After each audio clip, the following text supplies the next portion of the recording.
नमस्कार, स्वागत है आप सभी का। आपके साथ मैं हूं स्वप्निल। शुरुआत करेंगे एक वायरल वीडियो से। ये वायरल वीडियो भरतपुर का बताया जा रहा है। इन दिनों भरतपुर में ये वीडियो काफी वायरल है, लोग इसे व्हाट्सएप पर फॉरवर्ड कर रहे हैं। वो वीडियो क्या है ये आप अपने टीवी स्क्रीन पर देख पा रहे हैं।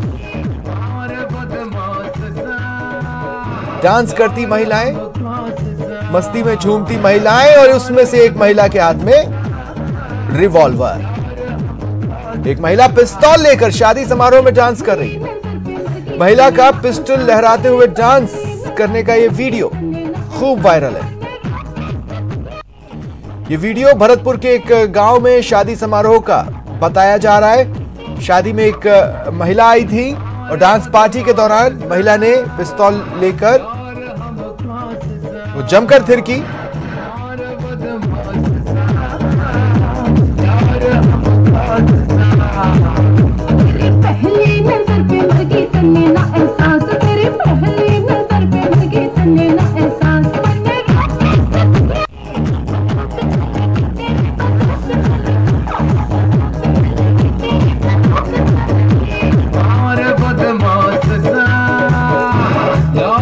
हालांकि फायरिंग की आवाज नहीं है, गोली चलने की कहानी ये वीडियो बयान नहीं कर रहा है। ये पिस्तौल असली है या नकली ये जांच का विषय है, लेकिन जो वीडियो वायरल है वो आपकी टीवी स्क्रीन पर है। जिसमें कुछ महिलाएं नाच रही हैं डीजे पर और उसमें एक के हाथ में पिस्तौल टाइप की एक हथियार है। तो हमारी जानकारी में ये ऐसा नहीं है कि वो भरतपुर का है या भरतपुर से रिलेटेड है, लेकिन इसकी जांच करवाएंगे। अगर भरतपुर से रिलेटेड है तो हथियार की भी जांच करवाएंगे, वो असली है या नकली है। जिस तरह से हाथों को तेज से घुमा रही है, लगता नहीं है कि वो असली है, लेकिन जैसा भी हो इस पर जांच करवाएंगे, दिखाएंगे। अगर ऐसा कोई संबंध मामला हुआ तो कार्रवाई की जाएगी। और ज्यादा जानकारी के लिए बात करेंगे सहयोगी शिव कुमार से। शिव कुमार, देखिए ये वीडियो भरतपुर में वायरल है, लेकिन भरतपुर का है या नहीं इसकी पुष्टि बाकी है। जी बिल्कुल स्वप्निल, मैं बताना चाहता हूँ कि ये 2-3 दिन से लगातार ये जो वीडियो है फायरिंग वाला, जो महिलाएं डांस कर रही हैं, जोरदारी के साथ वायरल हो रहा है, जगह जगह चर्चाएं हो रही हैं। इसकी भी हमने जांच करने की कोशिश की तो बताया गया कि ये वीडियो भरतपुर जिले के किसी गांव का है जहाँ पर शादी समारोह चल रहा है और मस्ती में महिलाएं नाच रही है और एक हाथ में एक रिवॉल्वर लेकर डांस कर रही है, मौज मस्ती पूरी तरीके से कर रही है। इस बारे में फिर हमने एडिशनल एसपी हैं जो भरतपुर के मूल सिंह राणा, उनसे भी बातचीत की तो उन्होंने भी माना कि हाँ ये भरतपुर का ही लगता है, लेकिन अभी पुष्टि नहीं की जा सकती कि ये रिवॉल्वर असली है या नकली है। इसकी पूरी तरह से जांच की जाएगी। लेकिन ये वायरल जो वीडियो है ये फेसबुक पर और व्हाट्सएप पर जोरदारी के साथ वायरल हो रहा है और जगह जगह चर्चाएं चल रही हैं। महिलाएं भी पिस्तौल लेकर डांस कर सकती है, इस तरह की भी चर्चा जोरदारी के साथ स्वप्निल यहाँ पर चल रही है और पुलिस अभी इस मामले में पूरी तरह से जांच कर रही है।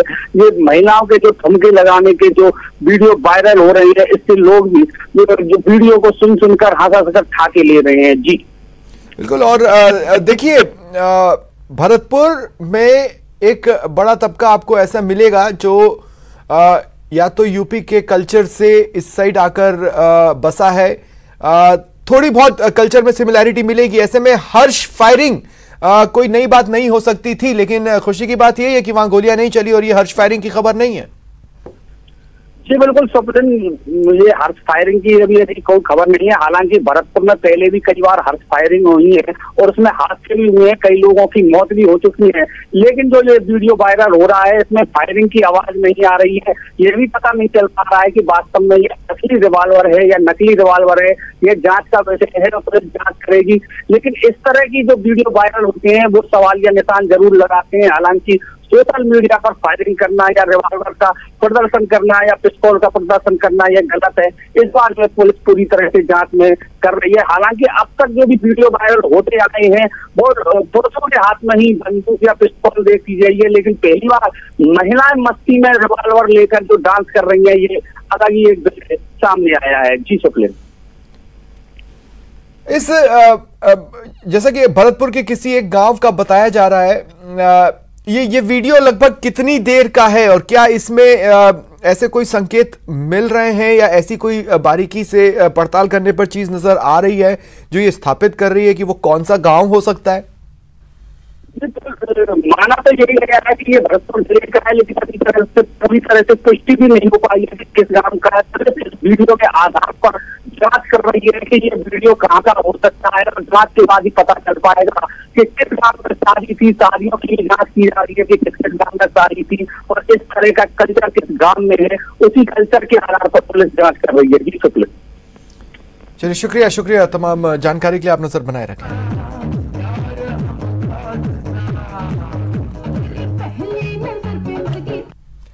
कोटा में एक पुलिसकर्मी के ठेले वाले पर डंडे बरसाने का वीडियो सोशल मीडिया पर वायरल हो रहा है। वीडियो देखिए। ये देखिए आप अपनी टीवी स्क्रीन पर, एक खाकीधारी एक गरीब ठेले वाले पर किस तरह डंडे बरसा रहा है। वीडियो में साफ दिख रहा है पुलिसकर्मी यातायात व्यवस्थाओं को हालांकि बनाने के लिए वहां पर मौजूद था, लेकिन शायद हालात उससे संभल नहीं रहे थे, वो इतना काबिल नहीं था और इसलिए अपना आपा खो बैठा और ठेला कर्मी ही पर ही जमकर डंडे बरसाने लगा और साथ ही साथ अश्लील भाषा भी इस्तेमाल किया ही होगा। यह आसानी से समझा जा सकता है। वीडियो में साफ दिख रहा है पुलिस वाला एक महिला को भी डंडे से पीट रहा है। वीडियो बोरखेड़ा थाना इलाके का बताया जा रहा है, हालांकि न्यूज 18 इस वीडियो की पुष्टि नहीं करता।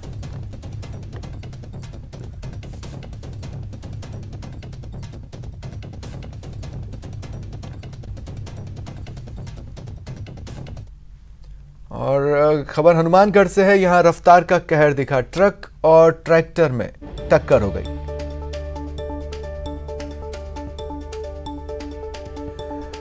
टक्कर में 2 लोगों की मौत की खबर है। दोनों जो ड्राइवर है उनकी मौत हुई है, वहीं 3 अन्य लोग घायल हुए हैं। लखुवाली शेरगढ़ के बीच ये हादसा हुआ।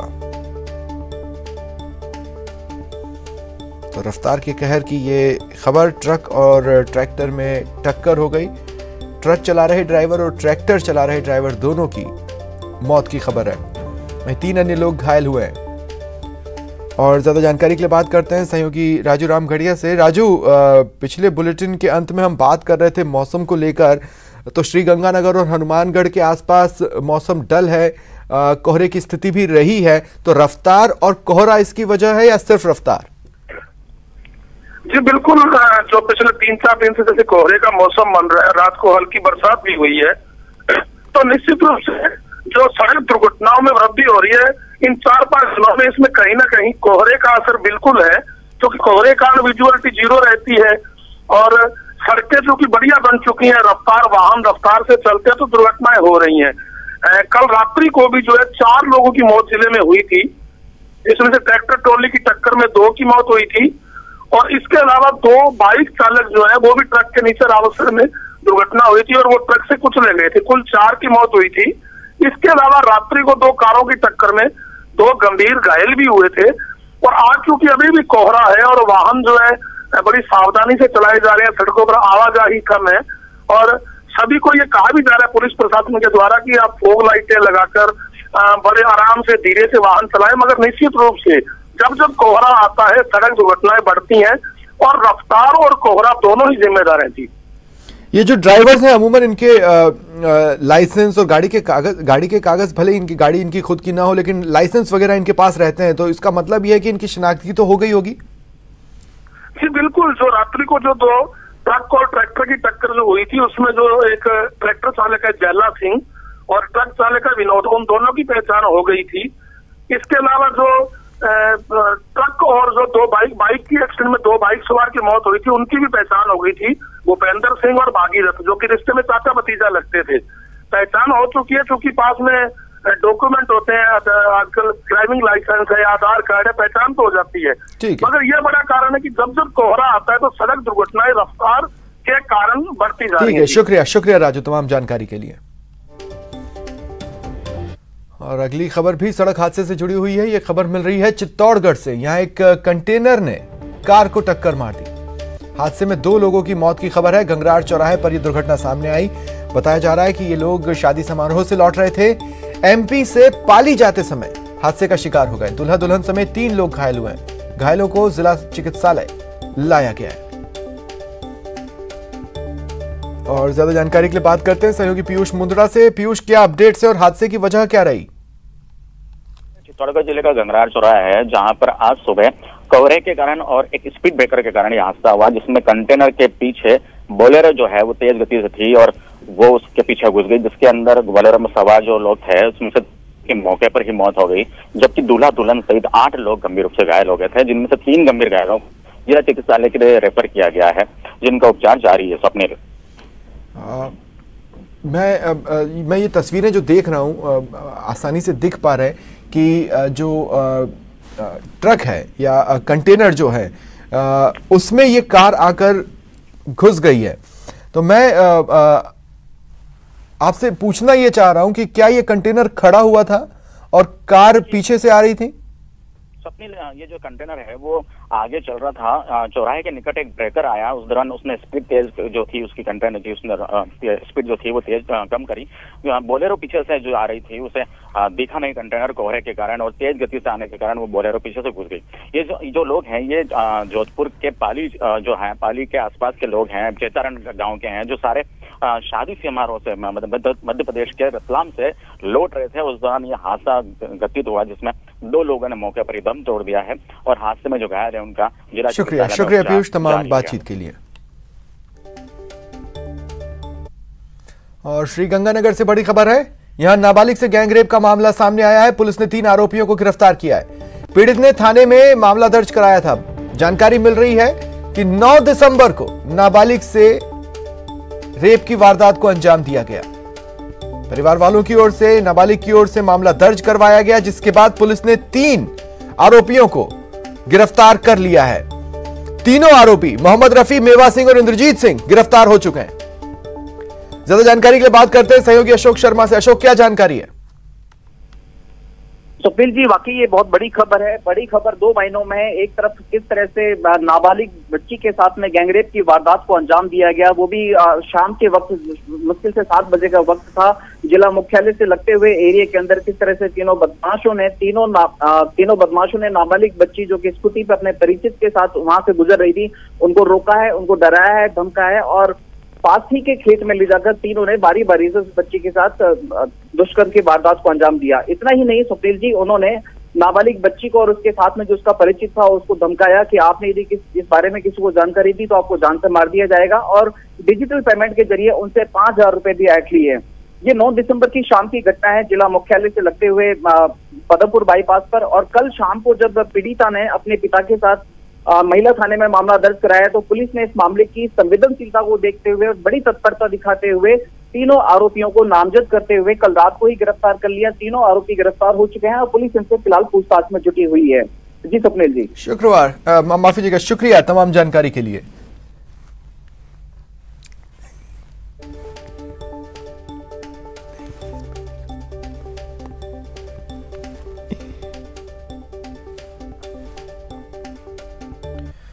बढ़ते आगे, कोटा के नयापुरा में पुरानी पुलिया के पास चंबल नदी में एक व्यक्ति का शव मिला।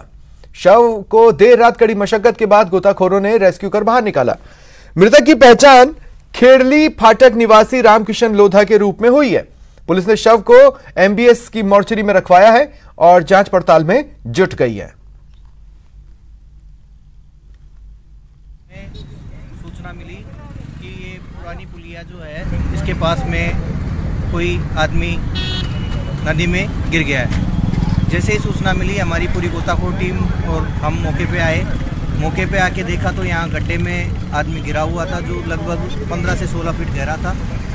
उसमें से उस व्यक्ति को काफ़ी बड़ी मुश्किल से हमारे गोताखोरों ने नीचे ड्राइव लगा के निकाला है और अभी हमने उसको निकलवा के एम्बुलेंस में रवाना करवाया है।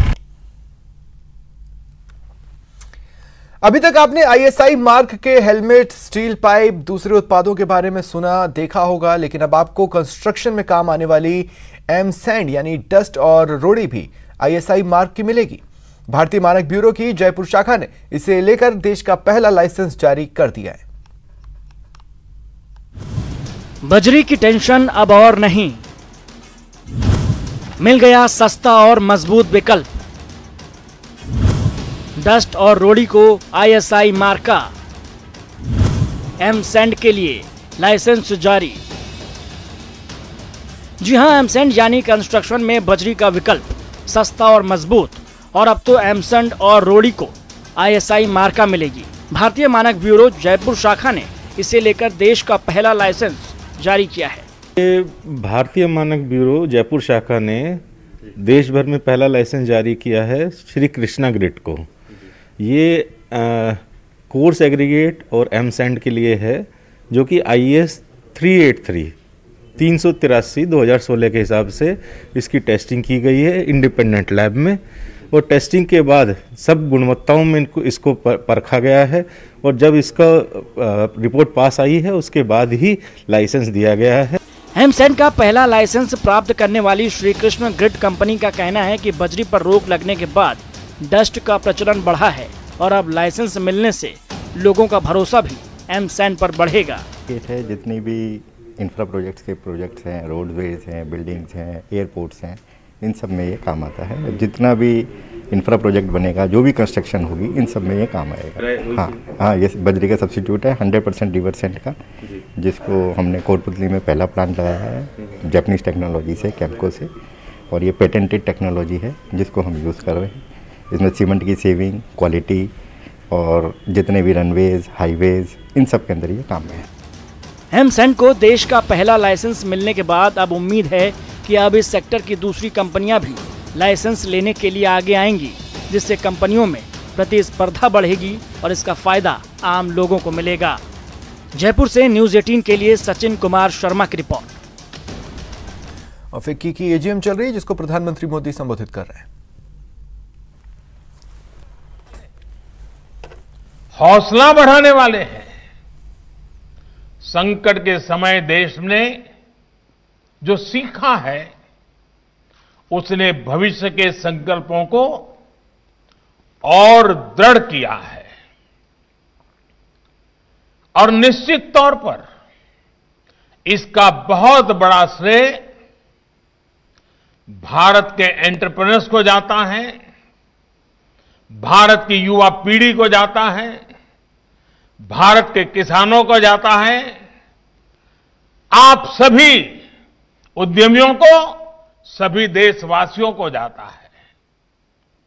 साथियों, हमेशा से ग्लोबल पैंडेमिक के साथ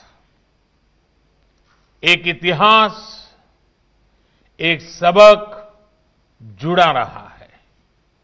जो देश ऐसी महामारी के समय अपने ज्यादा से ज्यादा नागरिकों को बचा ले जाता है, उस देश की बाकी सारी व्यवस्थाएं उतनी ही तेजी के साथ रिबाउंड करने की ताकत रखती है।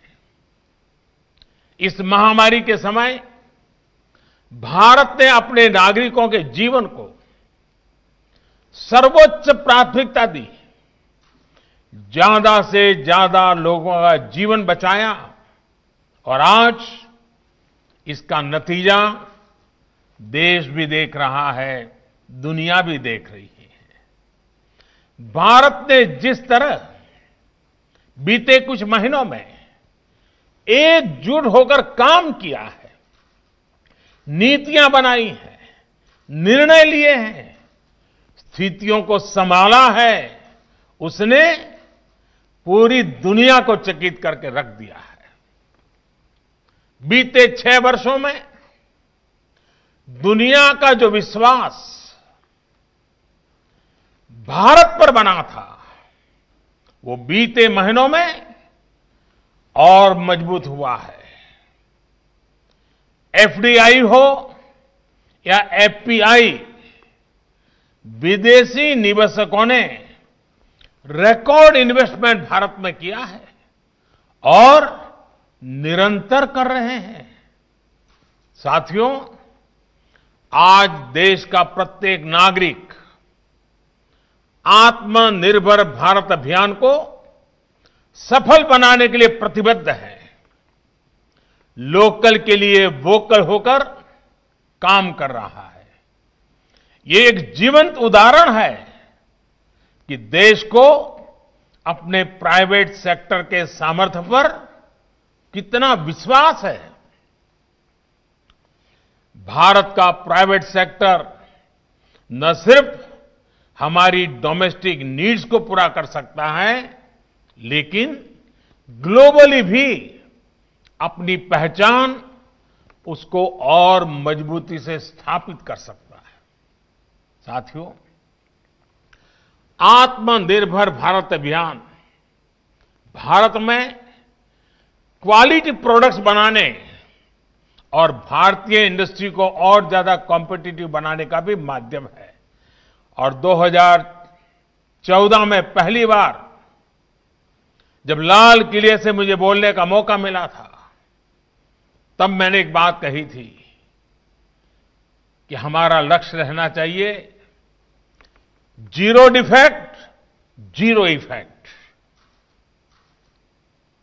साथियों, अनुभव रहा है कि पहले के समय की नीतियों ने कई क्षेत्रों में इनएफिशिएंसी को संरक्षण दिया है, नए प्रयोग करने से रोका है, जबकि आत्मनिर्भर भारत अभियान हर क्षेत्र में एफिशिएंसी को बढ़ावा देता है।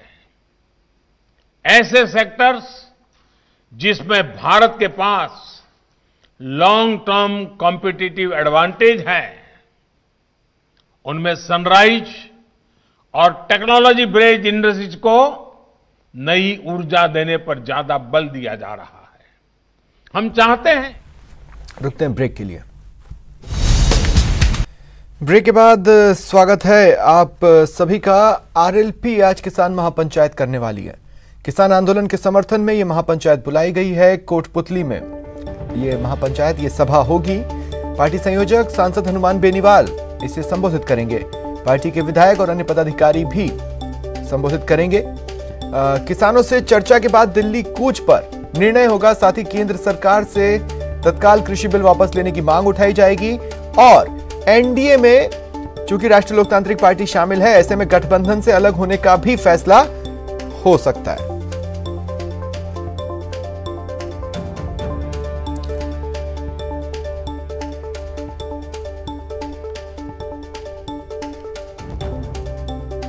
और किसानों के मुद्दे पर उदयपुर सांसद अर्जुन लाल मीणा ने हनुमान बेनीवाल पर निशाना साधा। प्रधानमंत्री माननीय नरेंद्र मोदी जी ने किसानों के लिए पिछले टेन्योर में और अभी 1 साल पूरा हुआ है, मोदी जी ने किसानों के लिए बहुत कुछ किया है। एमएसपी को लागू किया है और किसानों को फ़ायदा पहुंचाने के लिए किसान 2022 तक दुगनी आय कैसे पैदा करें, इसके लिए अलग अलग नियम बनाए हैं और उनके कल्याणकारी योजनाओं को लाभ किसानों को मिल रहा है। लेकिन कांग्रेस पार्टी और कुछ दल जो हाईवे जाम करने की बात कर रहे हैं, और उसमें राजस्थान में आरएलपी के जो हनुमान बेनीवाल जी जो अपने स्वार्थ के लिए पहले तो वो मोदी जी का सपोर्ट किया और आज वो मोदी जी का विरोध कर रहे हैं। ये उनके अपने खुद के स्वार्थ के लिए कर रहे हैं। देश के प्रधानमंत्री जी ने किसानों के लिए बहुत कुछ किया है और आगे भी करते रहेंगे। और अब बात कर लेते हैं मरुथरा में मौसम के मिजाज की। 2 तस्वीरें दिखाते हैं। पहली लेक सिटी उदयपुर की, घने कोहरे ने पूरे शहर को अपने आगोश में लिया है। दूसरी डूंगरपुर की, जहां कल बारिश हुई थी, आज शहर में घना कोहरा छाया हुआ है। कोहरे ने पूरे शहर पर कब्जा कर रखा है।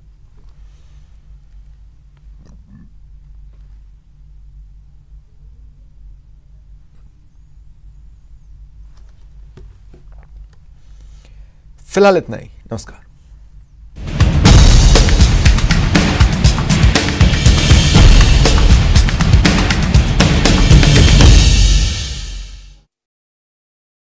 और सवाल उठाने से ही मिल पाएगा जवाब। उनकी चिंताएं किस तरह की? आप कोरोना से लड़िए, आपके लिए हम करेंगे कोरोना पर हर एक सवाल। प्राइम डिबेट सिर्फ न्यूज़ 18 राजस्थान पर।